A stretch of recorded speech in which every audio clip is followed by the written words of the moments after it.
Okay, good evening.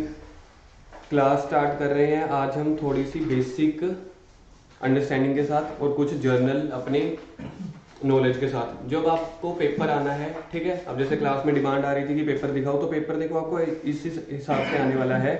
Auditing का paper ये जो है मई 18 का पेपर है, इसमें एमसीक्यूज नहीं है। अब जो आपको पेपर आएगा इस बार आपके लिए 30 मार्क्स के एमसीक्यूज आएंगे, जिसमें आपको क्वेश्चन पेपर और ओएमआर शीट मिलेगी। वो वहीं पे फिल करके क्वेश्चन आंसर भी, सॉरी क्वेश्चन शीट भी, आंसर शीट भी वहां पे आपको सबमिट करवा देनी होती है। एमसीक्यू क्वेश्चन आपको घर ले जाने के लिए देते ही नहीं है, ठीक है। लेकिन उससे पहले वाला ये पेपर मैं दिखा रहा हूँ, इस बार वाला भी दिखा दूंगा कल। उससे पहले क्या होता था, देखो ये चीज निकलेगी। क्वेश्चन 1 जो है आपका कंपल्सरी निकलेगा।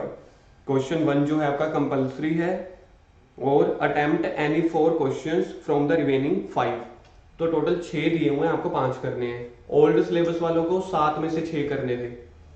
यहाँ पे देख लो, आपको 5 करने हैं न्यू सिलेबस वालों को, ओल्ड वालों को 6 करने होते हैं।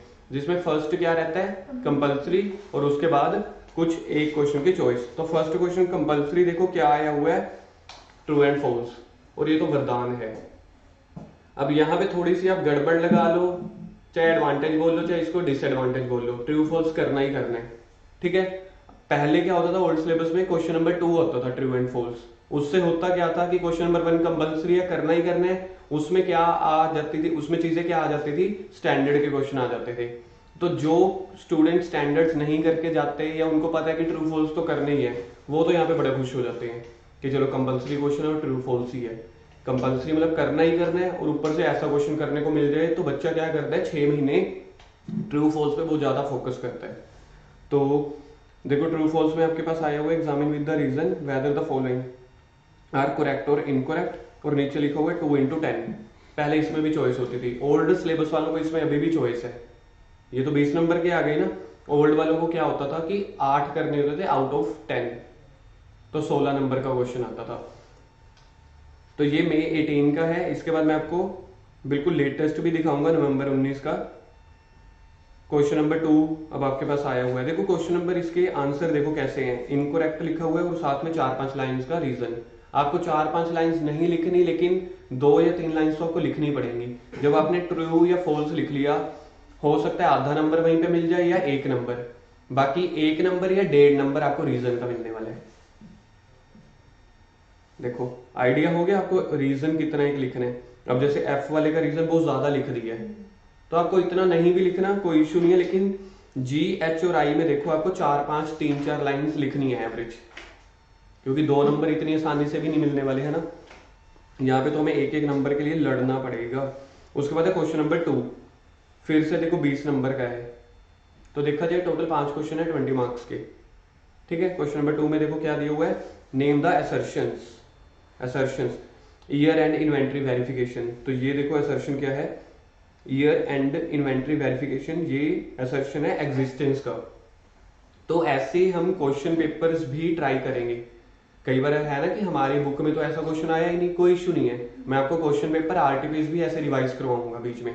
तो वहां पे हम मार्क कर लेंगे कि कौन कौन से ऐसे क्वेश्चंस हैं या कुछ ऐसे पॉइंट्स हैं जो हमें डायरेक्टली उस मटेरियल से करना ही है। हम किसी एक पेज पे लिख लेंगे जो बाय चांस उस टाइप के क्वेश्चन अपनी बुक में ना आए हुए हो। अब दूसरा देखो क्या है, depreciation properly charge on all assets. तो यहाँ पे आया हुआ है on all asset valuation assertion. अब यहाँ पे वैल्यूएशन भी आ सकता था और कंप्लीटनेस भी आ सकता था, ऑन ऑल एसेट्स। तो जरूरी नहीं है कि हर ट्रांजैक्शन का कोई सेम असर्शन हो, तो आप दूसरा असर्शन भी लिख सकते हो, यानी कि इसका दूसरा असर्शन कंप्लीटनेस भी हो सकता था।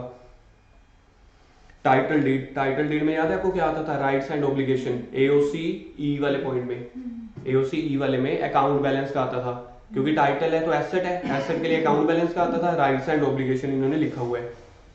चीज समझ में आ गई। तो असर्शंस आपको डायरेक्ट क्वेश्चन भी आता था। अब इन्होंने अगर पेपर का लेवल थोड़ा सा बढ़ाना है, तो वो असर्शंस की क्या करेंगे, एग्जांपल दे देंगे, हम भी रिवाइज करेंगे उसको। क्वेश्चन नंबर 2 ये हो गया आपका।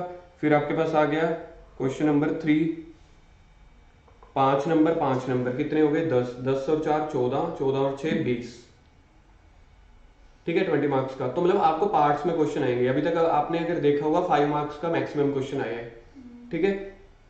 ट्रू एंड फेयर व्यू के ऊपर क्वेश्चन पूछा गया, मतलब कि लकी ड्रॉ, सोच के देखो। लेकिन true and fair lucky draw है, सिर्फ क्वेश्चन आंसर इसका अनलकी ड्रॉ निकलेगा। अभी भी आपको याद नहीं होगा ट्रू एंड फेयर व्यू में क्या लिखना है, तभी तो मैं बार बार बोलता हूँ अगर आपके पास क्वेश्चन में केस स्टडीज आते हैं ना तो समझ लो खुश हो जाओ। केस स्टडी किसी एक प्रोविजन पे पूछा जाता है, किसी एक टॉपिक पे। अब ये बोल रहे हैं ट्रू एंड फेयर व्यू, इसका कोई एक पॉइंट याद है? फंडामेंटल, यस, फंडामेंटल कॉन्सेप्ट होता था। फिर लिखा हुआ था it is not possible to define या had nose been defined in law, ये चीजें आती थी। फिर इसके बाद आता था रीजनेबल एश्योरेंस देना होता है, तब आप सारी कैलकुलेशंस नहीं कर पाते, सारी चेकिंग। सी पॉइंट देखो, सी क्वेश्चन क्या है, as an statutory auditor list out the procedure required to undertaken the following. ये इसकी आपको ना वो वाउचिंग या वेरिफिकेशन के पॉइंट बताने होते हैं। ये चैप्टर भी हमारा हुआ नहीं है, ठीक है। तो जो असर्शन वाला भी है ना उसका भी आएगा चैप्टर नंबर 9 में, सारे असर्शन ही असर्शन आएंगे वहां पे। तो इंटरेस्ट इनकम के लिए फ्रॉम एफडी, अगर आप बैंक में एज एन ऑडिटर जा रहे हो, आपको एफडी की इंटरेस्ट इनकम चेक करनी है, तो क्या क्या चेक करोगे? एफडी किसके नाम पे है, इंटरेस्ट आप कितने दिनों में पे करते हो, कितने दिनों की एफडी है, ठीक है, आरबीआई की कोई गाइडलाइंस है, ये सब चीजें।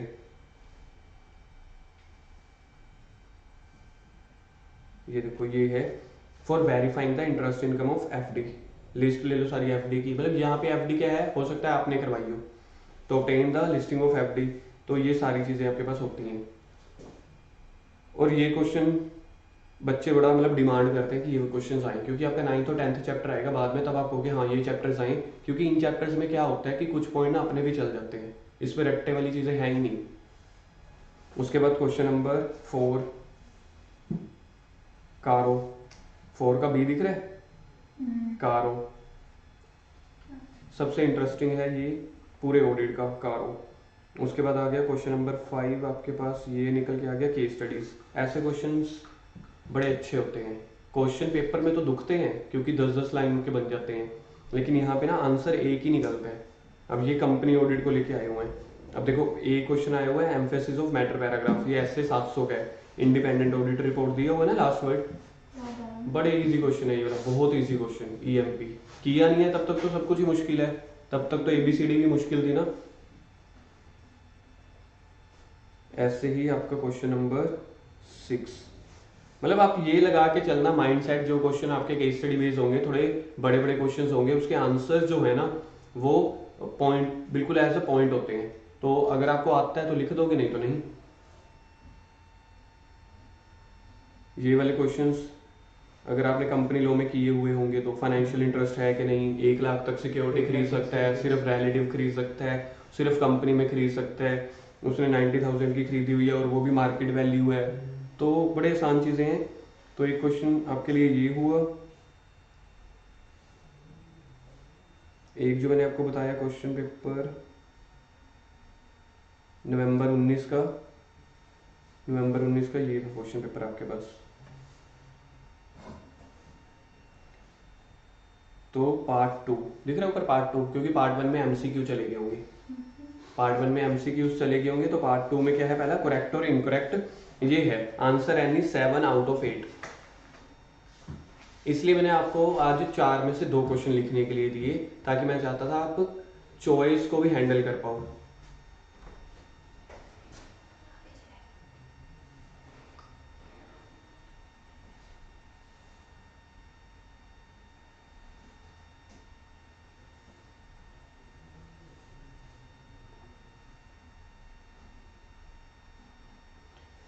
The auditor shall plan and perform the audit with professional skepticism, recognizing that circumstances may exist that cause financial statement to be materially misstated.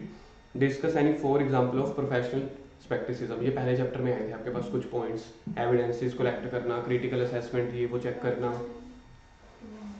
अगला देखो क्या है, in establishing the overall audit strategy, auditor shall ascertain the reporting objective of engagement to plan the timing of audit and nature of communication required.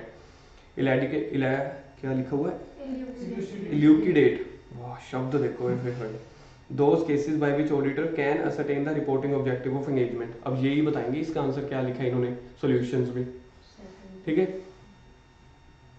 ऐसे 220 engagement partner shall take the responsibility for overall quality on each audit engagement to which partner is assigned। तो ऐसे 220 के हिसाब से बताओ, याद है किया हुआ था। ऐसे 220 में एंगेजमेंट पार्टनर लेगा, वो अपनी टीम सिलेक्ट करेगा, कम्युनिकेशन क्या है, उसकी law regulation, professional and regulatory duties क्या होती थी, क्या स्टैंडर्ड एप्लीकेबल होते थे, एप्रोप्रिएट ऑडिट रिपोर्ट क्या इशू करनी है। याद आ रहे हैं पॉइंट्स? मैं हमेशा बोलता था 5-6 कॉमन पॉइंट्स हैं।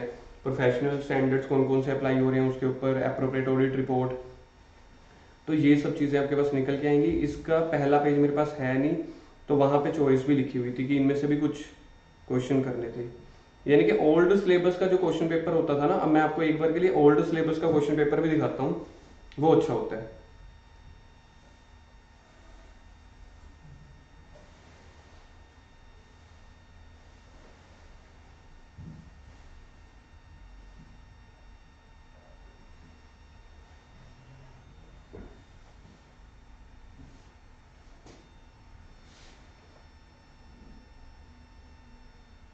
ओल्ड का देखो, question 1 is compulsory and attempt any 5 remaining 6, 7 में से 6 करने।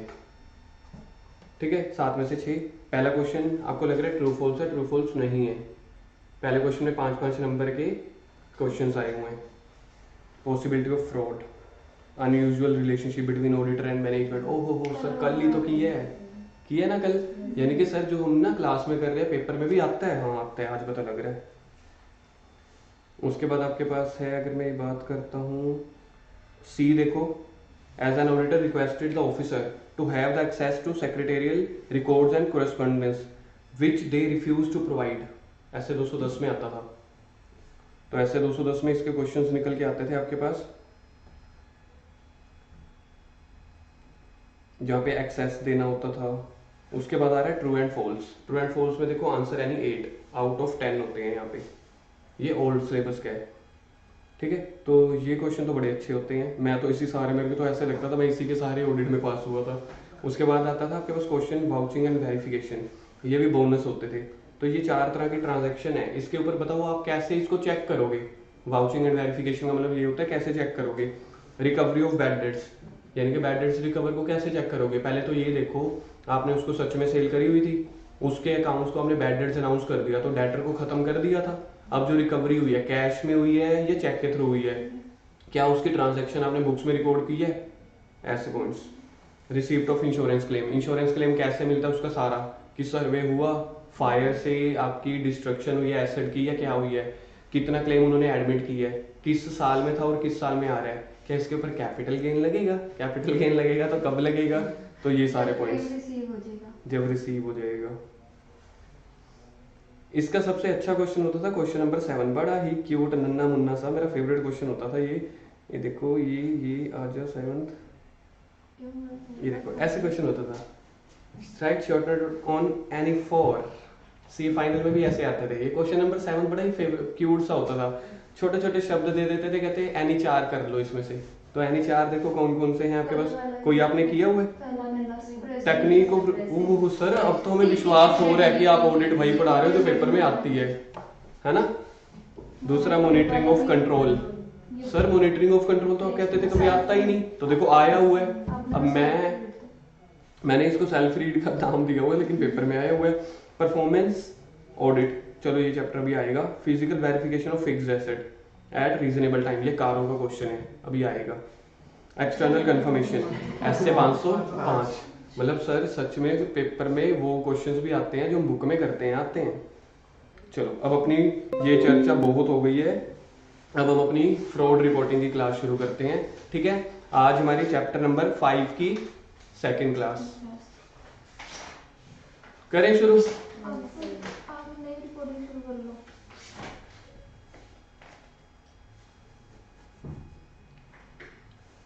चलें जी आगे चलें।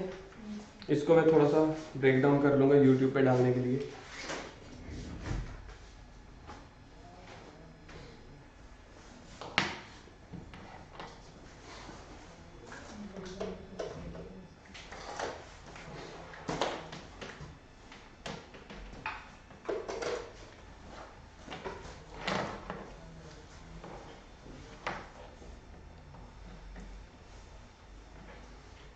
देखो पहले कल हमारा टॉपिक कहाँ तक हो चुका था, देखना एक बार। रिस्पॉन्सिबिलिटी वाले टॉपिक से आगे मैं स्किप कर रहा हूँ, पहले मैं फ्रॉड रिपोर्टिंग कर रहा हूँ। बड़ा इंपॉर्टेंट टॉपिक है और बड़ा ही interesting. Fraud reporting, page number आ जाओ आप लोग, पेज नंबर 143 पे, पेज नंबर 143 पे fraud reporting. Fraud reporting by the auditor, ठीक है। फ्रॉड रिपोर्टिंग करेगा कौन? Bye auditor. किस किस को करनी है? नंबर 1 में रिपोर्टिंग टू सीजी, सीजी की फुल फॉर्म एंड रिपोर्टिंग इन कारो, कंपनीज ऑडिटर रिपोर्ट ऑर्डर, ठीक है। कारो 2016 होता है, बस आपको इतना ही याद रखना होता है, बाकी वो जब आएगा हम कर लेंगे।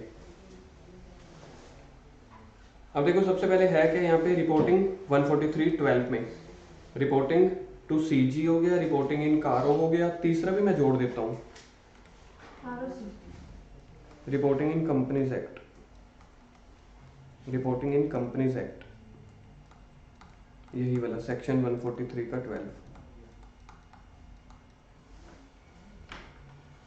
अब देखो इसमें है क्या, सबसे पहला point, if the auditor of a company in course of performance of his duty, if the auditor of a company, तो यहाँ पे पहली बात है कंपनी के केस के लिए ये, if the auditor of a company in the course of performance of his duty as an auditor has reason to believe, मतलब उसको सिर्फ लगना नहीं चाहिए, अच्छा खासा लगना चाहिए, रीजन टू बिलीव, मतलब वो ये मानने कि हाँ ये फ्रॉड है, ऐसे नहीं कि डाउट हुआ उसी की सिचुएशन में चल मैं सीजी को बताने चला गया।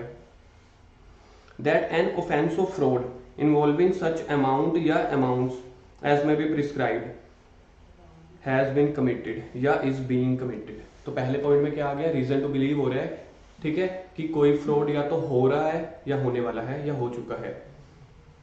इन the company by its officer और एम्प्लॉइज, ठीक है। The auditor shall report the matter to CG within such time and such manner, such time और सच मैनर अगले पेज पे आ जाएगा। Provided that in case of fraud involving lesser than the specified amount, specified amount को ना लिख ही लो यार, 1 CR 1 crore की है, वहां पे ऊपर भी थी एक लिमिट ना, इन्वॉल्विंग सच अमाउंट जो भी है, तो स्पेसिफाइड लिमिट से कम है, then the auditor shall report the matter to the audit committee. कह रहे हैं कि अगर 1 करोड़, मैंने आपको बोल दिया 1 करोड़ से कम है तो सीजी के पास नहीं जाना, तो सिर्फ ऑडिट कमेटी के पास चले जाना। और ऑडिट कमेटी जो बैठती है ना, ऑडिट कमेटी का जो गठन होता है या जो फाउंडिंग होती है वो होती है सेक्शन 177 ऑफ कंपनीज एक्ट में, वो बताता है कि आपको ऑडिट कंपनी किन किन कंपनियों को बनानी है। जैसे आपके पास वो था ना सेक्शन 138 में भी इंटरनल ऑडिट किस किस कंपनी को करवानी होती है, ऐसे ही ऑडिट कमेटी सारी कंपनीज को नहीं बनानी होती, हाई लेवल कमेटी होती है जो ऑडिटर की अपॉइंटमेंट के कामकाज देखती है। Provided further that companies whose auditor have been reported fraud under this subsection to the audit committee या फिर board of director but not to the CG shall disclose the detail. चलो ये आपके अभी इतनी ज्यादा काम की चीज है नहीं, इस पूरे पैराग्राफ में काम की चीज एक थी, रीजन टू बिलीव, ये शब्द याद रखना, बाकी तो सारी चीजें ठीक थी, नॉर्मल थी। पेनल्टी फॉर नॉन कॉम्प्लायंस, और वो दी हुई है पेनल्टी 143 के 15 में। If an auditor, CA, cost accountant या CS in practice do not comply with the provision of section 143 का 12, हमने ये जो सेक्शन डाला सीए, सीएमए और सीएस के लिए डाला, ठीक है, उनकी जैसे सीएस है, सीएस कंपनी में सेक्रेटेरियल ऑडिट करता है कि वो लॉ और रेगुलेशन को कंप्लायंस कर रहे हैं कि नहीं, स्टैंडर्ड फॉलो कर रहे हैं कि नहीं। सीएमए है वो किसी कंपनी में कॉस्ट ऑडिट करता है, और सीए स्टैट्यूटरी ऑडिट, तो तीनों के ऊपर ही सेम रिपोर्टिंग रिस्पॉन्सिबिलिटी एप्लीकेबल है प्लस पेनल्टी। पेनल्टी की अमाउंट देखो, बिल्कुल याद करनी है, 1 लाख से 25 लाख, यानी कि जिस हिसाब के फ्रॉड होंगे वैसे आपको बेस्ट जजमेंट लगा के कंपनीज एक्ट वाले पेनल्टी लगा सकते हैं। तो हाईएस्ट पेनल्टी अगर किसी के ऊपर लग गई 25 लाख, कि मैंने सीए क्यों की थी, उसके पास तो ये पॉइंट आ जाएगा। अब आ रहा है आपके पास रूल 13, पीछे दिया हुआ था ना specified in rule 13 time and manner, तो पहला पॉइंट क्या निकल के आ रहा है, फ्रॉड इज 1 करोड़ और मोर। अब जो डायग्राम मैं बना रहा हूँ आप बनाना, लेकिन बाद में, पहले आप देखोगे स्क्रीन पे पूरा। अगर आपका फ्रॉड की अमाउंट 1 करोड़ और मोर है या मोर देन 1 करोड़ है, देखना 1 करोड़ और मोर, देख लिया आपने। तो पहला पॉइंट है फ्रॉड अगर आपका 1 करोड़ या उससे ज्यादा है। सबसे पहले बताओ कहां से स्टार्ट होगा ये वाला चार्ट, पता है आपको? जब फ्रॉड आइडेंटिफाई होगा, जब आपको फ्रॉड रीजन टू बिलीव हो जाएगा कि फ्रॉड है, जिस दिन आपको फ्रॉड पता चलेगा। अगर मैं कहूँ यहाँ पे फ्रॉड सस्पेक्टेड, अगर मैं एक ये वर्ड यूज कर रहा हूँ, अगर यहाँ पे आपको फ्रॉड पता लग गया तो फ्रॉड आपको, देखो आप ऑडिट कर रहे थे, आपके हाथों में थे ट्रायल बैलेंस, आपके हाथों में थे P&L account, cash flow, balance sheet, सारे डॉक्यूमेंट्स थे आपके हाथों में। अब आपको पता चल गया भाई इधर तो फ्रॉड हो गया और फ्रॉड की अमाउंट जो निकल के आ रही है 1 करोड़ से ज्यादा है। ऑडिटर क्या करेगा? ऑडिटर करेगा पहले तो कंपनीज एक्ट खोल के बैठ जाएगा कि मैं देखूं कि मेरे लिए कंपनीज एक्ट ने क्या रिस्पॉन्सिबिलिटी डाली है, मेरे को उसी अकॉर्डिंग प्रैक्टिकली चलना है। तो सबसे पहले तो 2 दिनों के अंदर जब मिल गया ना, तो सबसे पहले 2 डेज के अंदर अंदर आपको बीओडी को या फिर ऑडिट कमेटी को बताना है। 2 डेज के अंदर आपको किस किस को बताना है? बीओडी को या ऑडिट कमेटी को। ठीक है, तो पहले आपने इसको बताना है 2 दिनों में। फिर उसके बाद आपको अगले 45 डेज में, अगर मैं यहाँ पे कहूँ नेक्स्ट 45 डेज में बीओडी या audit committee will reply off above reporting. तो सबसे पहले आपने क्या किया? 2 दिनों के अंदर अंदर किसको बता दिया? जैसे आपको फ्रॉड पता चला, आप भाग के बोर्ड ऑफ डायरेक्टर के पास गए। अगर उस कंपनी में ऑडिट कमेटी भी बैठी हुई है तो उनके पास गए। ठीक है, उनको आपने बताया कि ऐसे ऐसे फ्रॉड हो चुकी है, पूरी रिपोर्ट दे दी आपने। जैसे आपने रिपोर्ट दी, अगले 45 दिन यानी कि 1.5 महीना आपने वेट करना है उनके रिप्लाई का कि बोर्ड ऑफ डायरेक्टर आपको क्या बोलते हैं, कि जो हमारे ऑफिसर ने, एम्प्लॉइज ने, मैनेजमेंट ने जो भी फ्रॉड की है उसके ऊपर जी आपके क्या विचार हैं। जैसे उनका रिप्लाई आ जाता है, नेक्स्ट 45 डेज में से मेरे को बताओ कि 45 डेज के बाद ही रिप्लाई करना है कि 10 दिन के बाद भी कर सकते हैं? With in 45 days. ठीक है, तो मैं इसको लिख दूं विद इन नेक्स्ट 45 डेज, यानी कि 2 दिन के बाद। टोटल कितने दिन हो गए यहाँ तक? 47 डेज, अगर हम हिंदुस्तानी हैं और हम आखिरी दिन पे काम करते हैं, है ना। उसके बाद आपके पास आता था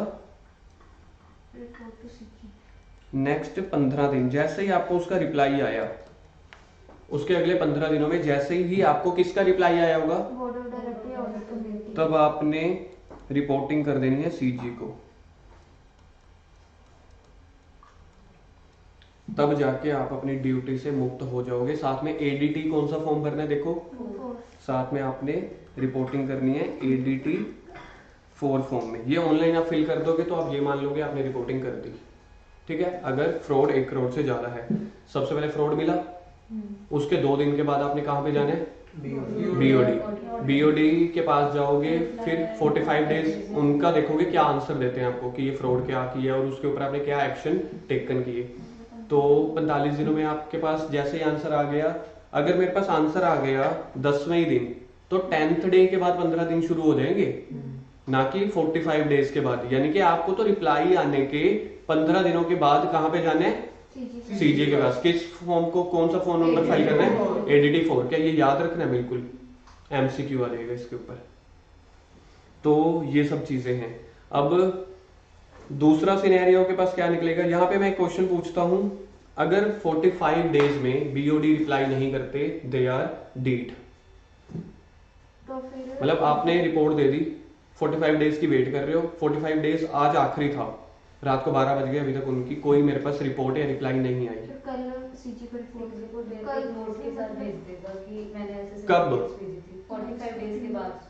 कब? 46 मतलब 48th डेज, क्योंकि 47 तो इधर हो गए। उसको छोड़ दो, 47th वाले को छोड़ दो, आप 45 डेज इंडिपेंडेंट काउंट कर रहे हैं। 46th डे पे, तो 46th डे पे या कैसे? तब आपको इमीडिएटली, इन्होंने ये लिखा हुआ है कि आपको इमीडिएटली रिपोर्ट करना है अगर उनका रिप्लाई नहीं आता। किनका रिप्लाई नहीं आता? ऑडिट कमेटी या बीओडी का। तब आपको इमीडिएटली, तो इमीडिएटली को हम समझते हैं आपको 46 47 डेज पे जल्दी जल्दी रिपोर्टिंग कर देनी है सीजी को, कि मैंने तो अपने 2 दिनों के अंदर उनको भी बता दिया, 45 डेज वेट भी कर ली, उनका रिप्लाई नहीं आया, तो अब मेरे लिए 15 दिन अब से शुरू हो गए। 46th डे से अगले 15 दिन वहीं से शुरू हो गए, तो आपको इमीडिएटली रिपोर्टिंग कर देनी है। क्वेश्चन नंबर 2 क्या आ सकता है? फ्रॉड यहाँ पे 1 करोड़ से ज्यादा थी, तो क्वेश्चन नंबर 2 क्या आएगा? फ्रॉड 1 करोड़ से कम। पर अगर जो सी बोर्ड ऑफ डायरेक्टर ने हमें एक्सप्लेनेशन दी वो वैलिड हुई तो फिर हम सीधी पर फिर भी जाएंगे। हाँ हाँ हाँ, वैलिड नॉट वैलिड का यहाँ पे सवाल ही नहीं है ना। उनका रिप्लाई की आप देखो कि वो क्या बोलते हैं। रिपोर्टिंग तो सीजी को करनी ही करनी है। दूसरे वाला फ्रॉड अगर लेस देन 1 करोड़ है तो बोले हम छोटे छोटे बच्चे हो तो बस यहाँ तक ही जाओ 2 दिन तक। 2 दिन में कहाँ पे जाते हैं आप? कह रहे हैं इतना कर लो बहुत है। फ्रॉड अगर लेस देन 1 CR है तो बस इतना ही। गवर्नमेंट का मार्क मांगना 5 करोड़ से कम मार्क ये बंद रखा है।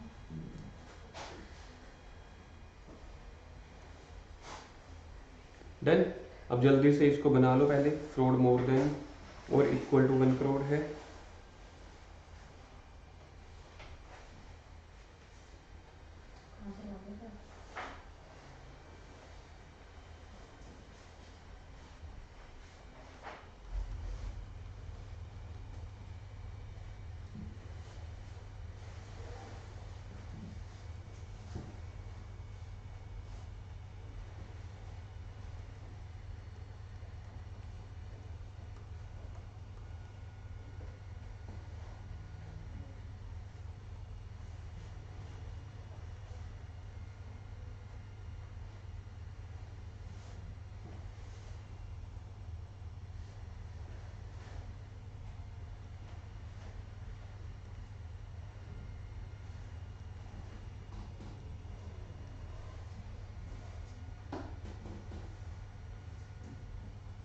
बन गया।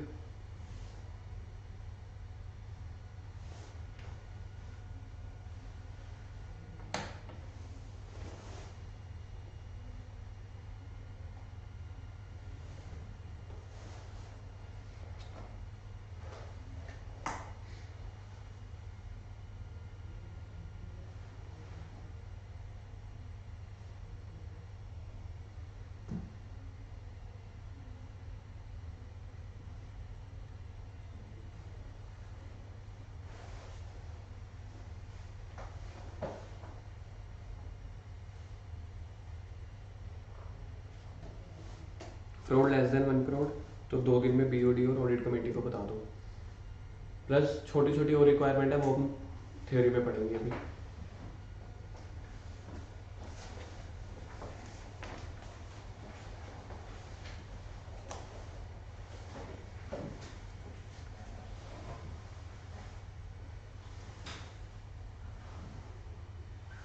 तो पहला वही पॉइंट लिखा हुआ है, फ्रॉड 1 करोड़ और मोर अगर रीजन टू बिलीव है, ठीक है, और फ्रॉड 1 करोड़ या उससे ज्यादा है और रिपोर्ट कर दोगे मैटर किसको? CG को। दूसरा, auditor shall report the matter to CG। कैसे कैसे कैसे? Auditor shall report the matter to BOD, ठीक है। तो फर्स्ट पॉइंट की साइड पे क्या लिखोगे? टू BOD या ऑडिट कमेटी। कितने दिन? 2 दिन। और अगले 45 डेज में उनका क्या आएगा? सीकिंग देयर रिप्लाई और ऑब्जर्वेशन या कुछ एक्शंस। डन। तो BOD को 2 दिनों के अंदर और उसको ये जैसे ही आपको रिसीव्ड हो जाता है उनका रिप्लाई, उसके विद इन 15 डेज में आपने कहाँ पे रिपोर्टिंग कर देनी है? CG को। पॉइंट नंबर 3, अगर 45 डेज में वो कह रहे नहीं आता, reply note with in 45 days. तो देखो यहाँ पे वर्ड है कहीं पे इमीडिएटली?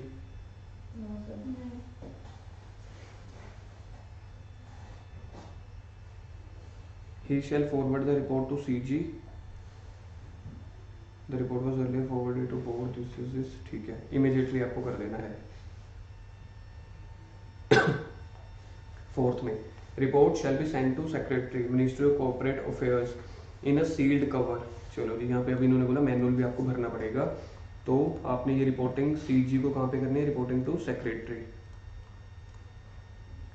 और है बच्ची किधर? एक्नॉलेजमेंट ड्यू और बेस्ट पोस्ट फॉलो। और पढ़ने तो डी पॉइंट के ऊपर पढ़ो ना भाई साहब। Report shall be send to secretary, MCA के सेक्रेटरी को आप सेंड कर दोगे in a sealed cover by registered post with acknowledgement due, या फिर speed post followed by an email, एक ईमेल भी भेज देना। Report shall be on the letter head of auditor, तो ई पॉइंट की साइड पे on letter head of auditor.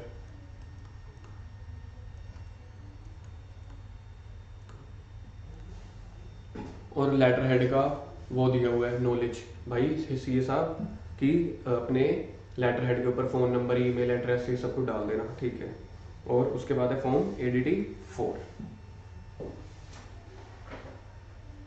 अगर फ्रॉड लेस देन 1 CR का है तो बोला कि सिर्फ बोर्ड के पास चले जाना 2 दिनों के अंदर, और वहाँ पे ये बता देना nature of fraud. Memory tag ने किया पान, वहाँ पे पान खा लेना एक। पार्टीज कौन कौन सी इन्वॉल्व थी फ्रॉड में, ठीक है। ए से अप्रोक्सीमेशन अमाउंट कितनी इन्वॉल्व थी फ्रॉड की, और नेचर ऑफ फ्रॉड पान। डन। उसके बाद है following detail of each of the fraud reported to audit committee और board during the year shall be disclose in the board report. तो सी पॉइंट के साइड पे लिखो disclosure of fraud, disclosure of fraud in board report. यहाँ पे भी आपको पान खाना है, लेकिन बड़े वाला पान। पार्टीज इन्वॉल्व, अमाउंट इन्वॉल्व, फिर उसके बाद ए से एक्शन क्या टेकन की है उन्होंने, और एन से नेचर ऑफ फ्रॉड।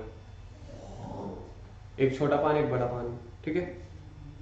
और कहाँ पे ये डिस्क्लोज करनी है अपने बोर्ड रिपोर्ट में, यानी कि यहाँ पे अगर मेरे को एक बात बताओ, बोर्ड रिपोर्ट में कौन सा फ्रॉड डिस्क्लोज करने, 1 करोड़ से कम।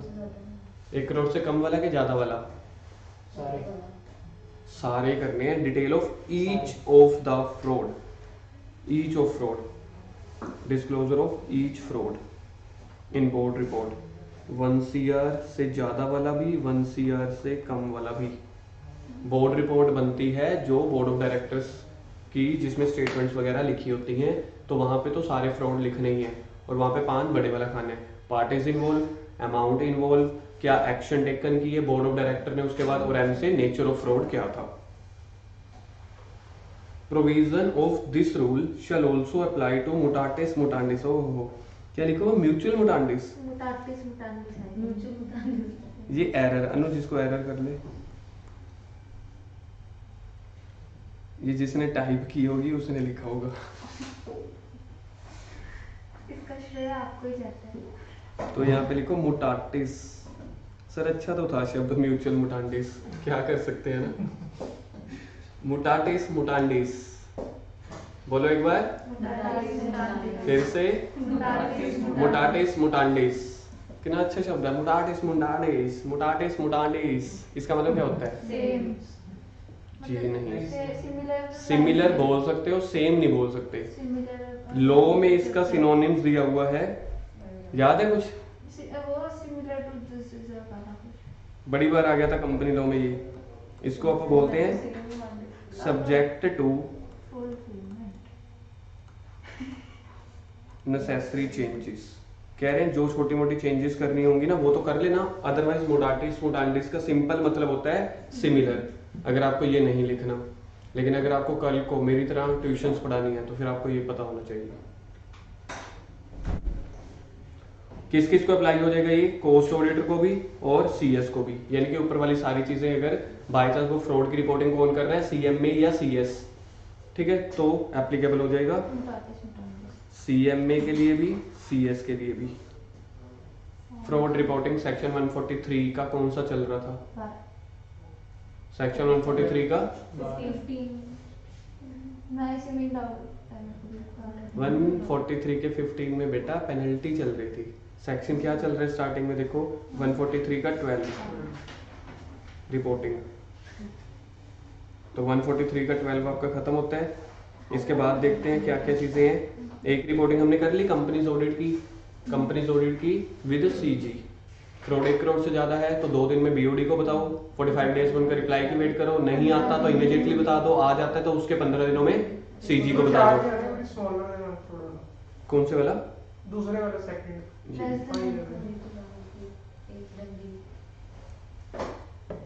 ठीक है। रिपोर्टिंग अंडर कारो। अब सुनो कारो क्या होता है। एक होती है आपकी मेन ऑडिट रिपोर्ट जो ऐसे 700 में बनती है, एक आपकी होती है मेन ऑडिट रिपोर्ट जो ऐसे 700 में बनती है, एक होती है कंपनीज ऑडिटर रिपोर्ट ऑर्डर, कुछ 16 मैटर्स जो गवर्नमेंट ने बोला, ठीक है, कि आपको अगर अपनी ऑडिट के दौरान इन 16 में से कोई भी मैटर मिलता है तो उसकी भी आपको रिपोर्टिंग करनी है।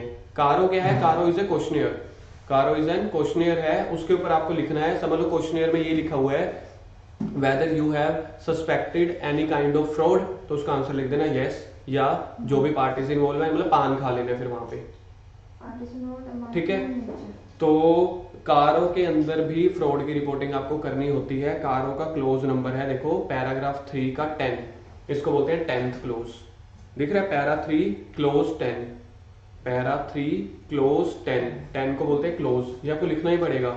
और ये 10 को 10 नहीं लिखना पड़ेगा ऐसे, इसको क्लोज 10 ऐसे नहीं लिख सकते आप, ये भी चक्कर है सर, हाँ ये भी चक्कर है। इसको क्लोज 10 को आप ऐसे भी नहीं लिख सकते, आपको वैसा ही लिखना पड़ेगा, पैरा 3 क्लोज 10।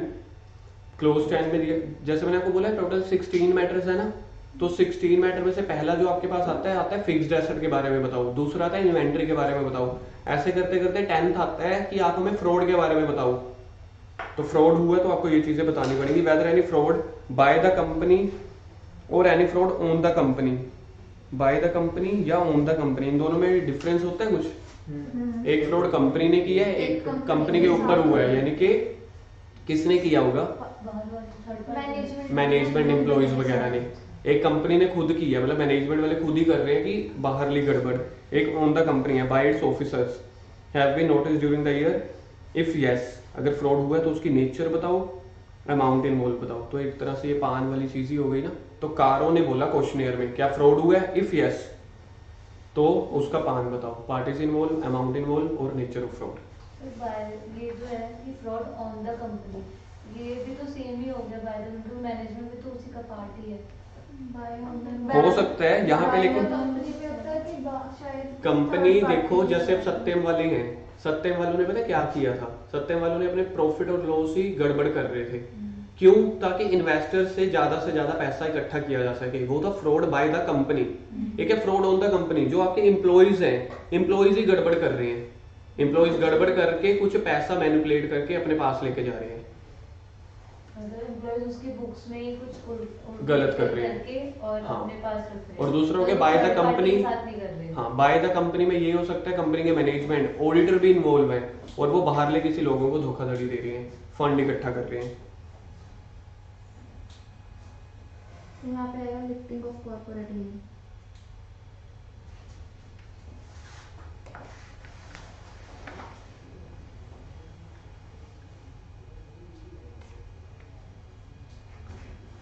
जल्दी से इसको रीड आउट करते हैं, ठीक है। ज़्यादा इंपॉर्टेंट है ये वाले वैसे पॉइंट्स, लेकिन फिर भी हमें करने पड़ेंगे, गाइडेंस नोट में दिया हुआ है। Scope of auditor's inquiry under this clause is restricted to fraud notice और रिपोर्टेड। कह रहे हैं अगर आपको कारों के अंदर रिपोर्टिंग करनी है क्लोज 10 में तो फ्रॉड वाले केसेस देखना, क्योंकि हमने पूछा ही फ्रॉड से रिलेटेड है। Point number 2, the use of word notice और reported indicate that management of the company should have the knowledge. Circle करो, management of the company should have the knowledge. यही तो आपने ऊपर बताया था, रिपोर्टिंग आपने मैनेजमेंट वालों को भी बता देना है। तीसरा, clause does not relieve the auditor from his responsibility to consider the fraud and error in the audit of FS. In other words, irrespective of auditor's comment under this clause, auditor is also required to comply ऐसे 240। जो भाई अपन पूरा standard कर ही रहे हैं, fraud वाले कल वाले केसेस भी पढ़े थे, कह रहे हैं वो सारी चीजों को भी अपना कंसीडर कर लेना। मतलब कारो जो है किसी चीज को छोड़ेगा नहीं। पहले में बोला फ्रॉड से रिलेटेड, दूसरे में बोला मैनेजमेंट को बता देना, तीसरे में बोला ऐसे 240 को अप्लाई करके, ठीक है, तब फ्रॉड सारा कुछ निकालना।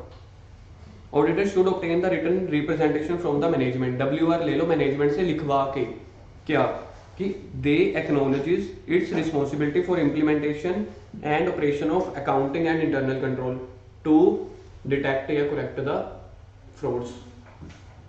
मतलब कि फ्रॉड को पहचानने की और डिटेक्ट करने की प्राइमरी प्रथम रिस्पॉन्सिबिलिटी किसकी है? मैनेजमेंट की। मान नहीं लेना, उनसे लिखवाओ। obtain the WR from the management, लिखत में लो कि भाई पहले बताओ पहली रिस्पॉन्सिबिलिटी आपकी थी, उसके बाद मैं आ रहा हूं ना चेक करने। या it believes that effect of uncorrected misstatement in the FS aggregated by the auditor during the audit are immaterial both individually and in aggregate to the financial statement as a whole. A summary of such item should be included. कह रहे हैं कि अगर आपकी कोई अनकोरेक्टेड misstatement है ना, जो इमटेरियल समझ लो बन रही है, सभी की एक लिस्ट बना के रख लेना ताकि वो टोटल में मटेरियल ना बन जाए.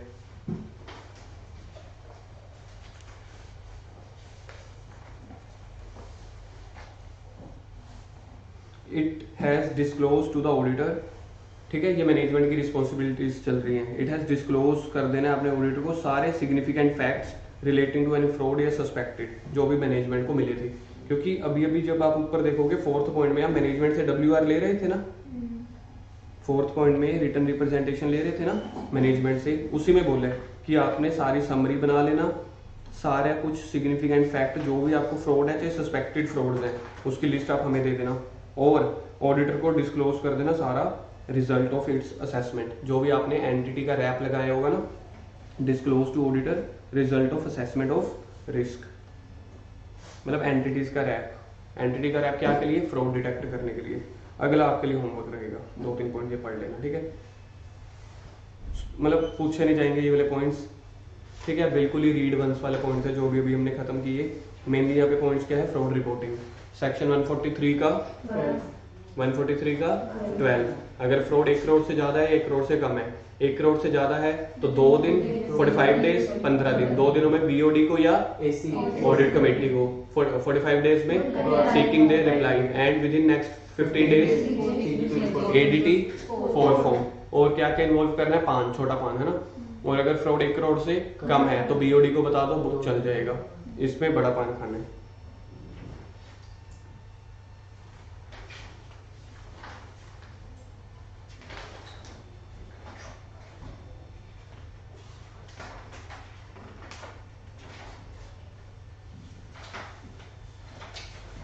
क्वेश्चन नंबर देखो उसके नीचे, explain the manner of reporting of fraud in companies act. हाँ जी खत्म, अभी पिछले टॉपिक्स पेंडिंग है ना. पहला क्वेश्चन देखो क्या है? Reporting of fraud under the companies act, यानी कि 143 का इसका आंसर लिखोगे आप 143 का 12 वाला लिखना है. मतलब कुछ अगर दिया ना हुआ तो आपको 1 करोड़ से ज्यादा वाला भी लिखना है और 1 करोड़ से कम वाला भी. 143 का 12. Intelligent limited entered into an agreement.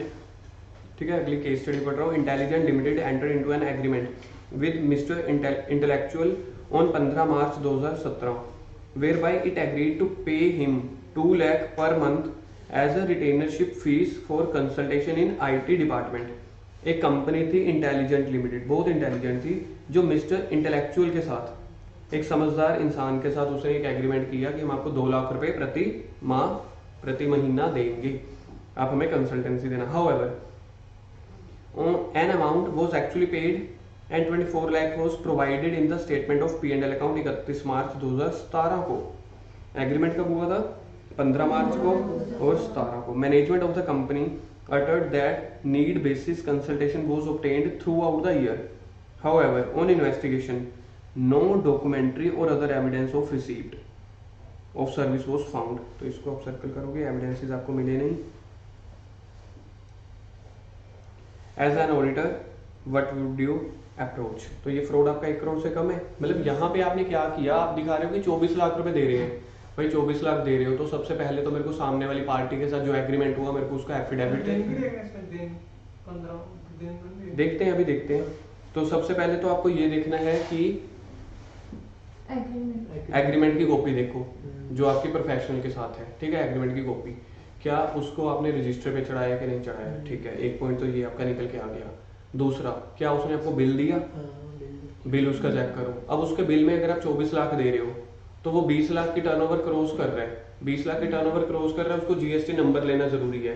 तो क्या उसने 24 लाख के साथ GST भी चार्ज किया? अगर नहीं किया तब भी आप दोनों जाओगे. उसके बाद आप प्रोफेशनल फीस दे रहे हो 30,000 से ज्यादा है. ठीक है, तो 30,000 की पर ट्रांजैक्शन लिमिट से ज्यादा है, उसका TDS काटना है. क्या आपने उसका TDS काटा? क्या आपने उसको चेक दिया? ये सब चीजें आपको चेक करनी पड़ेंगी. और साथ साथ आपको लिखना पड़ेगा कि ये फ्रॉड है, 1 करोड़ से कम है तो BOD को बताओ. डन.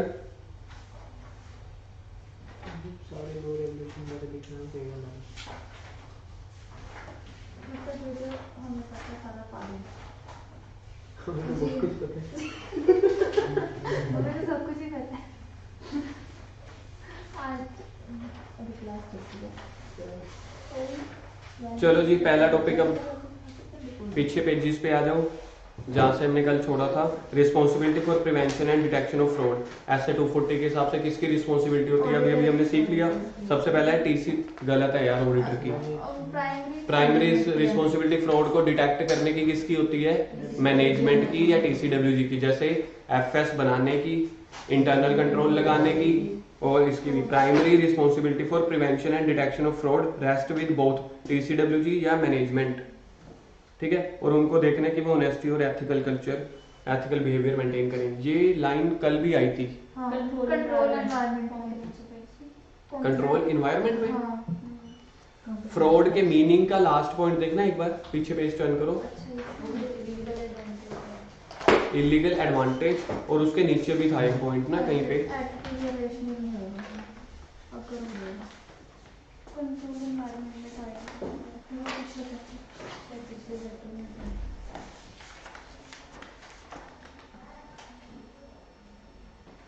ये है 131 पे एटीट्यूड में है, रैशनल और एटीट्यूड में। Some people possess an attitude, a set of ethical values that allow. एक जगह और भी था यही लाइन। अच्छा, कल्चर होगा देखना। चलो कोई बात नहीं। तो उनको बोला ऑनेस्टी और एथिकल बिहेवियर आपको मेंटेन करना है। प्राइमरी रिस्पॉन्सिबिलिटी में लिख दो, किसकी है प्राइमरी रिस्पॉन्सिबिलिटी? मैनेजमेंट या टीसीडब्ल्यूजी की।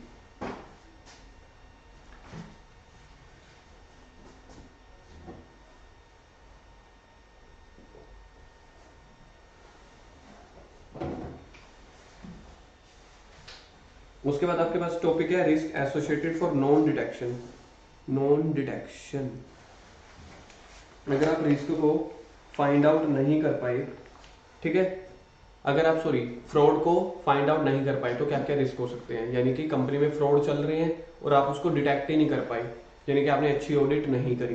फ्रॉड तो थे लेकिन आप डिटेक्ट नहीं कर पाए।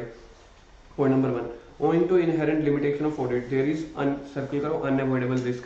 कुछ रिस्क ऐसे होते हैं जो अनअवॉइडेबल होंगे, इनहेरेंट लिमिटेशंस हैं, जिसके अंदर सेकंड पॉइंट था nature of financial procedure, nature of audit procedure, जब मैनेजमेंट कंप्लीट इंफॉर्मेशन प्रोवाइड नहीं करती थी।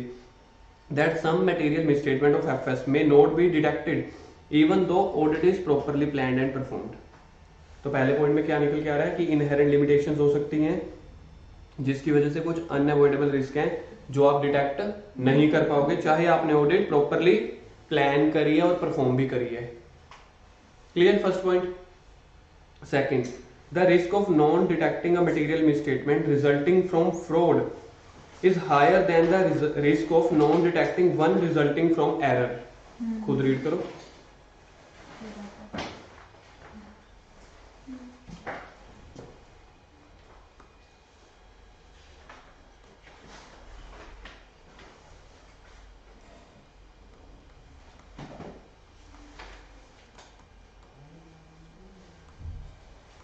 देखना ठीक है इक्वेशन। फ्रॉड से जो रिस्क होंगे वो एरर के रिस्क से ज्यादा होंगे, क्योंकि गलती हुई है। जनरली गलतियां होंगी छोटी मोटी, अगर आप मान के चलते हैं तो देखो एक्सेप्शंस आर ऑलवेज देयर कि गलती हो सकती है, वो भी तो बड़ी हो सकती है ना। लेकिन अगर आपके इंटेंशनल एक्ट्स हैं, ठीक है, वो तो ज्यादा ही होंगे। तो इन्होंने लिखा है कि risk of non detecting the material misstatement resulting from fraud are more than one resulting from errors. This is because fraud may involve sophisticated and carefully organized, मतलब कि पूरे ताम झाम से सारे लूप होल्स कवर करके बनाए जाते हैं, इसलिए। Point number 3, risk of auditor not detecting a material misstatement resulting from management is greater than from employee fraud. अगर मैं कहूँ यहाँ पे management frauds are greater than employees fraud. और अगर यहाँ पे मैं एक तीसरी इक्वेशन भी बना दूं जबरदस्ती, TCWG fraud more than management fraud, management fraud will be more than employees fraud, employees fraud more than worker frauds, worker fraud more than labour fraud, वही होते हैं। अलग ही होते हैं। आर्टिकल में लिख ये तो सारी फैक्ट्री में जा रही है बैठी हुई है। आर्टिकल फ्रॉड लिख लो सर। अरे आर्टिकल ने तो ढूंढने है ना। आर्टिकल खुद ही करना है। हाँ आप लिख लो एम्प्लॉयज के बाद आर्टिकल्स लिख लो। आर्टिकल्स की कैटेगरी मत बना देना, third year article fraud, more than first year articles fraud. तो पहले पॉइंट में आपके पास क्या निकल के आया, फर्स्ट पॉइंट में निकल के आया, फर्स्ट पॉइंट के साइड पे लिखो inherent limitations, inherent limitations plus unavoidable risk.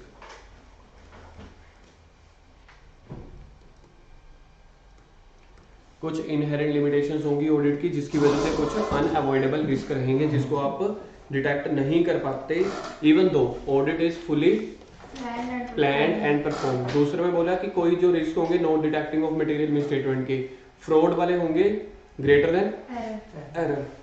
उसके बाद जो मैनेजमेंट के रिस्क होंगे, मतलब मैनेजमेंट फ्रॉड जो होंगे वो ग्रेटर देन होंगे एम्प्लॉइज फ्रॉड। उसके बाद है ऑडिटर्स की duty, auditors duty for prevention and detection. ऊपर का टॉपिक क्या था, ऊपर का टॉपिक आपके पास था रिस्क, जो नॉन डिटेक्शन के बाद आपको रिस्क हो सकते हैं। नॉन डिटेक्शन जब आप ढूंढ नहीं पाए तो उसके साथ क्या रिस्क है। अब यहाँ पे आ रहा है ऑडिटर की duty for prevention and detection of fraud.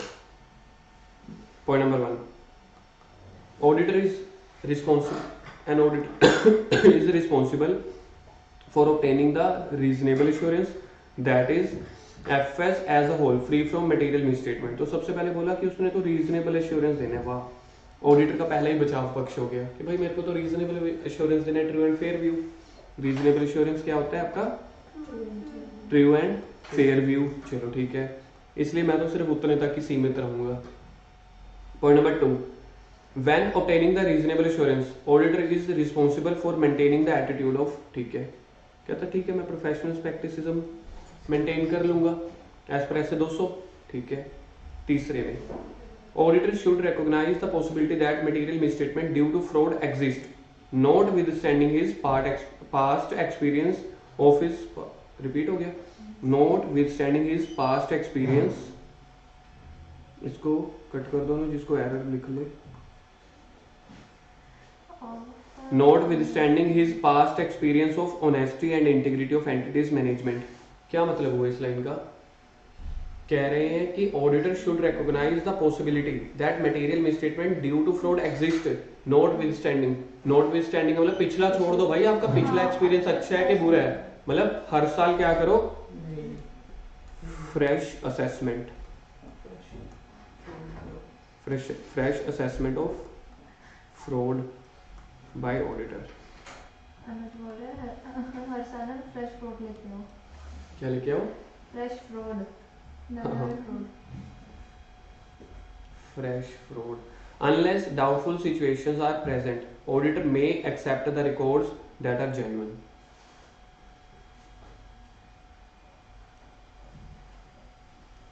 यानी कि जब तक आपको लग रहा है रीजन टू बिलीव नहीं है तो जो वो दे रहे हैं मान लो, ठीक है। अब ये थोड़ी है इंसान के नाते मतलब कुछ भी नहीं मान लोगे। If condition cause to auditor to believe that document may not be authentic और that terms in a document have been modified, auditor shall investigate the further. अगर आपको लग रहा है कोई टर्म्स ऑथेंटिक नहीं है तो फर्दर इन्वेस्टिगेट कर दो, और कुछ भी इंक्वायरीज है मैनेजमेंट और टीसीडब्ल्यूजी की अगर इनकंसिस्टेंट है तब भी इन्वेस्टिगेट करो। अगर टीसीडब्ल्यूजी या मैनेजमेंट से आपने कोई इंक्वायरी ली है वो भी क्या है, इनकंसिस्टेंट है, तो भी फर्दर इन्वेस्टिगेट करो। फर्स्ट पॉइंट की साइड पे आपने लिख लिया true and fair view. Second point के आगे लिखो SA 200 मेंटेन, या लिख दो professional scepticism, professional scepticism. Third point के आगे तो लिख लिया fresh assessment of fraud bye auditor. Fourth के साइड पे लिखो मे एक्सेप्ट जेन्युइन डॉक्यूमेंट्स, मे एक्सेप्ट जेन्युइन डॉक्यूमेंट्स।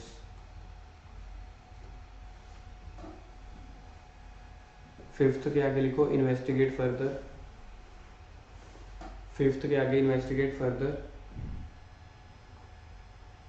और सिक्स्थ में management response inconsistent, management response inconsistent.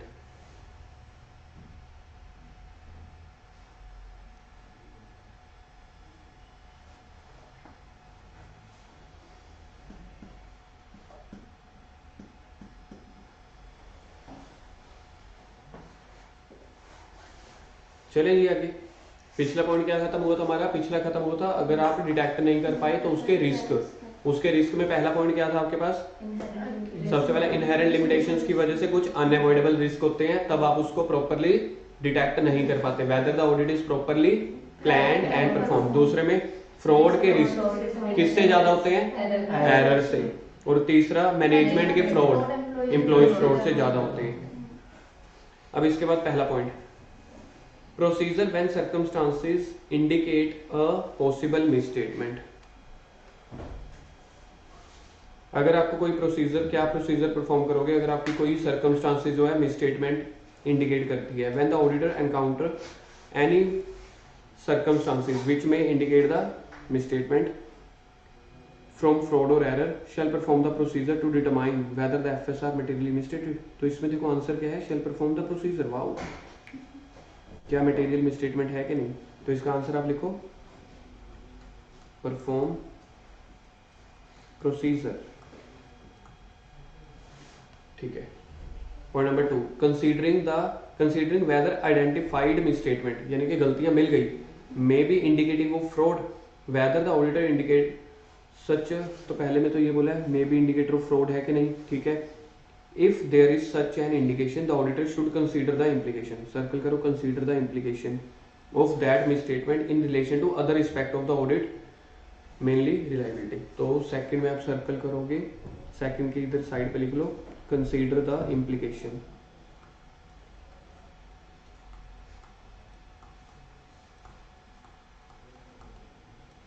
Consider the implication. और कम्युनिकेशन है, कम्युनिकेशन आप किसको करते हो? TCWG को, ठीक है, मैनेजमेंट को, या फिर लॉ एंड रेगुलेशंस को। लॉ एंड रेगुलेशन में आ रहा था ना CG वगैरह, तो जब आपके पास अभी फ्रॉड रिपोर्टिंग में आ रहा था तो लॉ एंड रेगुलेशन में क्या क्या चीजें आ जाती हैं? CG, कारो, यही तो होते हैं लॉ एंड रेगुलेशन जब कानून बन चुके हैं। इफ ऑडिटर अनएबल टू, हो गया, ये बना लिया, TCWG या मैनेजमेंट को कम्युनिकेट कर लो, और साथ में अगर लॉ और रेगुलेशन को कुछ जरूरत है तो। D point, if auditor unable to complete the engagement, if auditor unable to engage the, ये ई डालो सर, डी के बाद ई तो आता है, ये भाई ई एग्जाम वाला है। If the auditor concludes that it is not possible, circle कर देना नॉट पॉसिबल, इसी के साथ ही, इसी शब्द के साथ ही पेपर में क्वेश्चन आया हुआ है। It is not possible to continue to perform the audit as a result of misstatement resulting to fraud या suspected fraud, the auditor should consider the professional and legal responsibilities. तो सबसे पहले मैं लिखूं कंसीडर हिज प्रोफेशनल, आपको यही answer लिखना है पेपर में, इसलिए मैं लिखवा रहा हूँ प्रोफेशनल एंड लीगल रिस्पॉन्सिबिलिटी। तो पहले देखो कि अगर आपको काम नहीं करने दिया जा रहा, आपको एक तो क्या मिल गया? फ्रॉड मिल गया, मैनेजमेंट वाले आपको काम ही नहीं करने दे रहे, तो सबसे पहले देखो आपकी प्रोफेशनल रिस्पॉन्सिबिलिटीज क्या बन रहे हैं उस सिनेरियो में। क्या आप लोगों ने कुछ ऐसा कॉन्ट्रैक्ट किया हुआ है, तो कॉन्ट्रैक्ट के अकॉर्डिंग अपनी प्रोफेशनल रिस्पॉन्सिबिलिटीज देख लो, या फिर लीगल रिस्पॉन्सिबिलिटी जैसे कि फ्रॉड रिपोर्टिंग या कारों की रिपोर्टिंग, कि किस किस को आपको रिपोर्ट करनी पड़ेगी, रिपोर्ट टू द पर्संस या जो भी अथॉरिटीज है। फिर विड्रॉ, सेकंड के साइड पे लिखो विड्रॉ ऑप्शन। आप देख लो कि आप ऑलरेडी छोड़ के चले जाते हैं, कल को हम क्यों फंसे। प्रोफेशनल और लीगल रिस्पॉन्सिबिलिटी तो मैंने निपटा ली, ठीक है, लेकिन फिर भी नहीं हो रहा कुछ, तो क्या करेंगे? विड्रॉ का ऑप्शन अपन देखेंगे। और अगर ऑडिटर विड्रॉ कर जाता है तो ऐसा नहीं है कि नाराज होकर भाग जाना है आपको कि मैं जा रहा हूँ यार, बस सड़के नहीं भागना। तो पहले डिस्कस कर लो मैटर किसके साथ? TCWG या मैनेजमेंट के साथ, कि भाई मैं इस वजह से छोड़ के जा रहा हूँ, तो उसको रीजन बता देना। और फिर साथ साथ में वही देख लेना क्या उनके प्रति भी कोई प्रोफेशनल या लीगल रिक्वायरमेंट तो नहीं है रिपोर्टिंग करने की, कि उनको भी आपने रिपोर्ट वगैरह करनी है कुछ रेगुलेटरी अथॉरिटीज को या कुछ भी।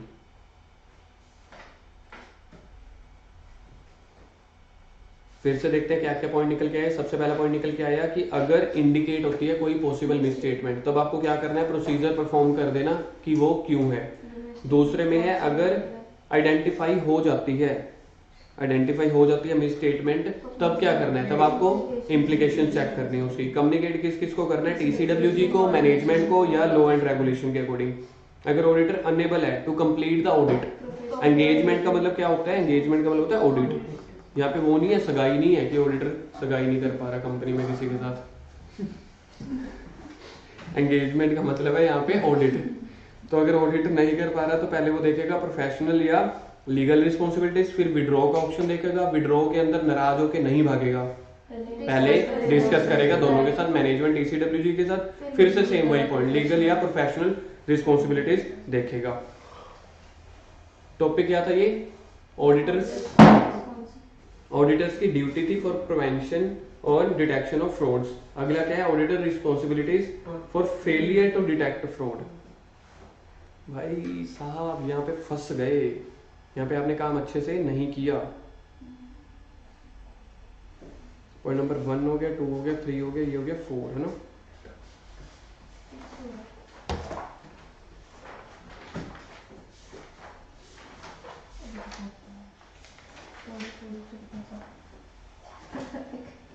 तो सबसे पहले आपके पास है यहाँ पे, याद रखना है यहाँ पे हुआ क्या, यहाँ पे ऑडिटर ने नेग्लिजेंस दिखाई होगी कहीं ना कहीं। Auditor's responsibility for failure to detect fraud, अगर वो डिटेक्ट नहीं कर पाया, देखो 2 रीजन हो सकते हैं, या तो मैनेजमेंट वालों की तरफ से कमी रह सकती है या फिर ऑडिटर की खुद की तरफ से। अगर मैनेजमेंट की तरफ से कमी रहेगी तो ऑडिटर को डंडे पड़ने चाहिए कि नहीं पड़ने चाहिए। तो फिर वो अगर ऑडिटर की खुद की गलती हुई तब उसको डंडे पड़ने चाहिए, ठीक है। तो ये वाले पॉइंट आपके पास निकल के आएंगे पेपर में। आपको ना कई बार पता ही नहीं चलेगा आंसर लिखना क्या है, तभी मैं बार बार बोल रहा हूँ। सबसे पहला जो टॉपिक आया था, ऑडिटर की ड्यूटी आई थी for prevention and detection of frauds. फिर उसके बाद आपके पास आया था अगर वो अनेबल है टू कंप्लीट द ऑडिट, जो लास्ट वाला हमने पॉइंट पढ़ा था। यहाँ पे failure to detect the fraud, auditor जो है फ्रॉड थे, कंपनी के अंदर फ्रॉड थे लेकिन डिटेक्ट ही नहीं कर पाया। As per SA 240 responsibility for prevention and detection of fraud rest with the management, ये तो हमारा पहले भी आ चुका है। Through the implementation of adequate system of internal control, तो इंटरनल कंट्रोल लगा के पहली जिम्मेवारी किसकी है, मैनेजमेंट की। Such a system reduces but does not eliminate the possibility of fraud and error, ठीक लिखा हुआ है, कितने अच्छे शब्द लिखे हुए हैं। Auditor's responsibility for failure to detect fraud can arise only due to provide negligence, तो इसको सर्कल कर लेना। अगर उसने नेग्लिजेंस दिखाई होगी तभी वो रिस्पॉन्सिबल ठहरेगा कि मैं फ्रॉड डिटेक्ट नहीं कर पाया। अब इसके लिए पॉइंट्स क्या हैं, सबसे पहले तो इन्होंने यही बोला कि जो ऑडिटर आएगा वो रीजनेबल एश्योरेंस के लिए आएगा। चलो आगे, ड्यू टू इनहेरेंट लिमिटेशन जो चलेगी, जैसे कि फाइनेंशियल इंफॉर्मेशन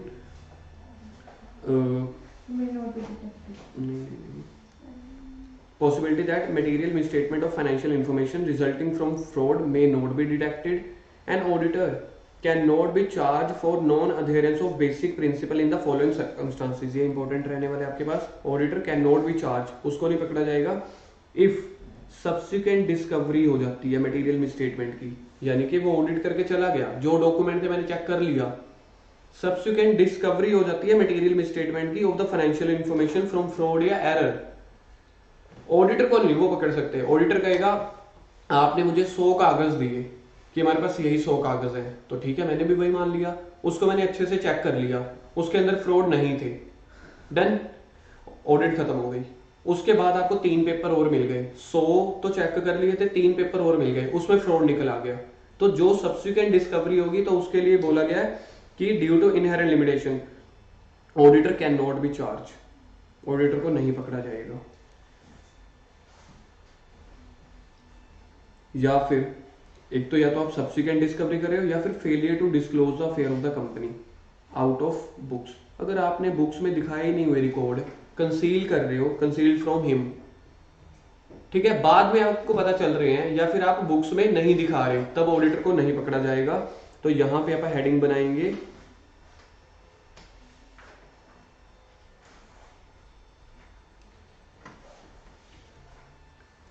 ऑडिटर, यहां पे क्या है, इनोसेंट, इनोसेंट के स्पेलिंग देख लेना, ठीक होते हैं, ऐसे ही होते हैं। ऑडिटर इनोसेंट है कौन से, 2 सिचुएशन में, कौन सी 2 सिचुएशंस हैं, अगर सब्सिक्वेंट डिस्कवरी हो जाती है किसी चीज को लेके, दूसरा क्या है अगर उसको फैक्ट्स डिस्क्लोज नहीं किए, facts not disclose to auditor.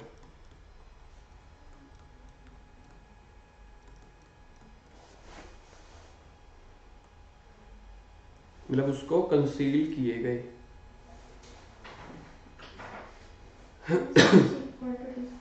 Unless it is proved that procedure undertaken by the auditor in the circumstances are inadequate या improper। अगर तो ये प्रूव हो जाता है ना कि उसने जो ऑडिट प्रोसीजर लगाई वही inadequate या improper थे, फिर ऑडिटर को पकड़ा जाएगा कि माफ किया जाएगा, फिर ऑडिटर को पकड़ा जाएगा।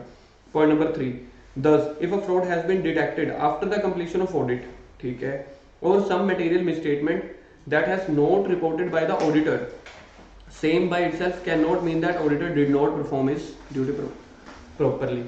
थर्ड पॉइंट के साथ ही लिंक था, कह रहे हैं अगर बाद में डिस्कवरी हो जाती है तो आप ये नहीं कह सकते कि सामने वाले भाई साहब ने काम अच्छे से नहीं किया। If the auditor can prove with the help of paper that he has followed the adequate procedure for the conduct of audit, he can not be held responsible. उसके पास अपने सबूत हैं। हाँ, अपने सबूत हैं।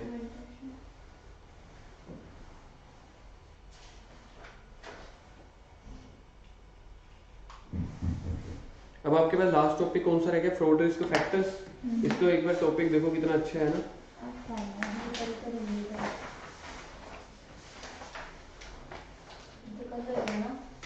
हाँ, ये आपका टॉपिक होगा कल। आज के लिए